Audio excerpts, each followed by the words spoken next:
You know, there are moments in sports that just get burned into your memory forever. An image so shocking, so iconic, it completely overshadows the biggest game in the world. Okay, let's dive into the incredible story of Zinedine Zidane's infamous final match.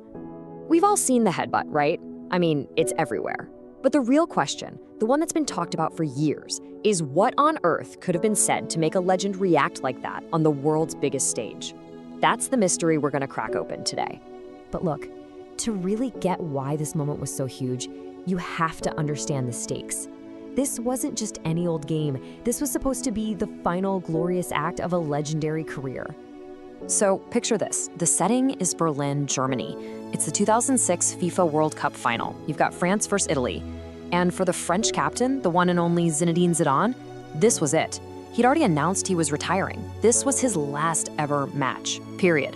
The whole world was watching, hoping to see him get one last piece of glory. And here's the really crazy part. Zidane was 34 years old, right? That's an age when a lot of players are kind of winding down. But not him, no way. He was having an absolutely incredible tournament, basically dragging France to the final all by himself. He was playing some of the best football of his entire life. And the final itself, man, it was an absolute nail-biter. Just 7 minutes in, Zidane scores one of the coolest penalties you will ever see. This delicate little chip, a panenka, that bounces off the crossbar and in. Unbelievable nerve. But only 12 minutes later, the Italian defender Marco Materazzi comes back with a powerful header to tie it all up. The game was on a knife's edge, all the way into extra time, right up to that 110th minute. But this game was more than just France versus Italy. A really fierce, personal battle was brewing on that field. At the heart of this whole story, you've got two guys locked in a classic struggle. The brilliant attacker and the rugged defender whose only job was to stop him by any means necessary. So on one side, you have Zidane, the artist, the maestro, playing the final game of his incredible career.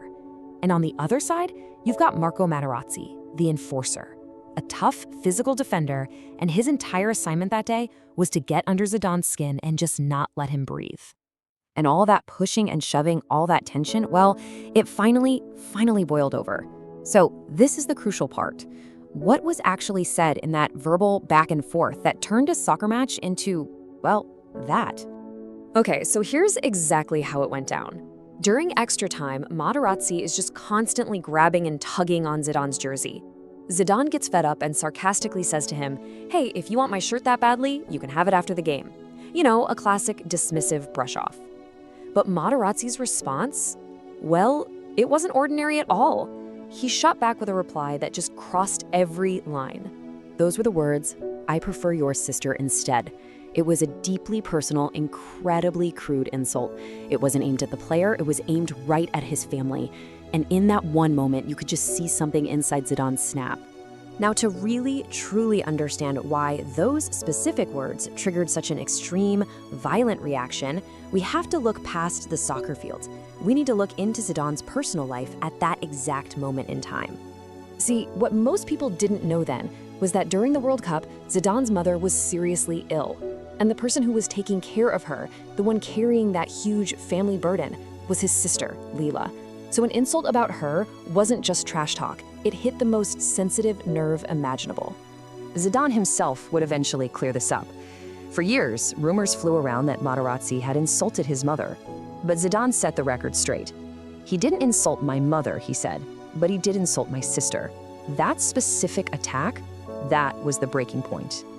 Looking back on it all, Zidane has never tried to excuse his actions, but he has explained them. He said, "I'm not proud of it, but it's part of my career. At that time, I was more fragile." That's such a powerful admission of vulnerability from one of the toughest competitors the game has ever known.